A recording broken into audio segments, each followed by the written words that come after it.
महिला डॉक्टर आत्महत्या प्रकरणी आत्महत्या केलेल्या हॉटेलमधील सीसीटीव्ही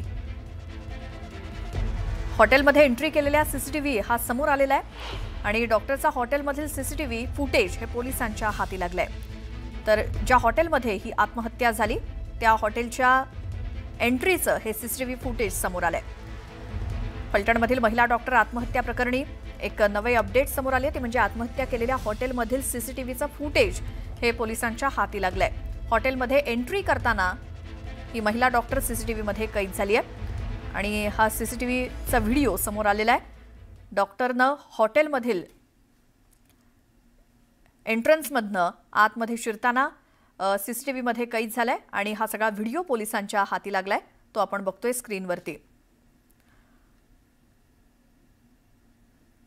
ज्या हॉटेलमध्ये ही आत्महत्या झाली या प्रकरणातलं हे सीसीटीव्ही आणखी एक पुरावा समोर आलेला आहे आणि आणखी एक नवी अपडेट ती म्हणजे या हॉटेलमध्ये एंट्री करतानाचं सीसीटीव्ही फुटेज हे समोर आलंय, पोलिसांच्या ते हाती लागलंय।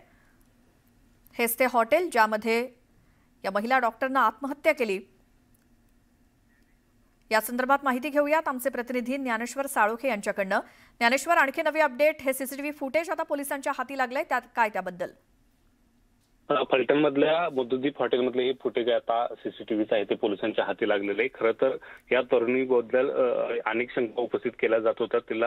तिनं आत्महत्या केली की तिला मारलं गेलं अशा पद्धतीचा संशय सुद्धा काही राजकीय नेत्यांनी उपस्थित केला होता। मात्र ती या सीसीटीव्हीच्या माध्यमातून हॉटेलमध्ये एकटीच आतमध्ये प्रवेश करत असल्याचं आहे ते या ठिकाणी दिसताना मिळते। सुरुवातीला तिनं काउंटरवरती आणि त्यानंतर ती 114 या रूम क्रमांकामध्ये आहे, ती स्वतःहून एकटीच आतमध्ये प्रवेश करताना या ठिकाणी दिसून येते। त्यामुळे हा संशय दूर होताना पाहायला मिळते। मात्र एकूणच पाहायला गेलं तर या ठिकाणी ती नेमकी कशा पद्धतीने आली, कुणासोबत आली किंवा ती बनकर यांच्या घरामध्ये राहायला होती आणि त्यानंतर या रात्रीच्या सुमारास ती एकटीच कशाबद्दल या ठिकाणी आली होती याचा उलगडा आता पोलीस करताना पाहायला मिळतात। आणि या सीसीटीव्ही फुटेजच्या माध्यमातून त्याचं तांत्रिक विश्लेषण करण्याचा प्रयत्न आहे तो पोलिसांचा सुरू आहे आणि यामध्ये आता पोलिसांच्या हाती नेमकं काय लागतंय हे सुद्धा आता पाहणं महत्त्वाचं असणार आहे। ज्ञानेश्वर, धन्यवाद या माहितीसाठी आणि पोलीस यावरनं अधिक तपास करतीलच।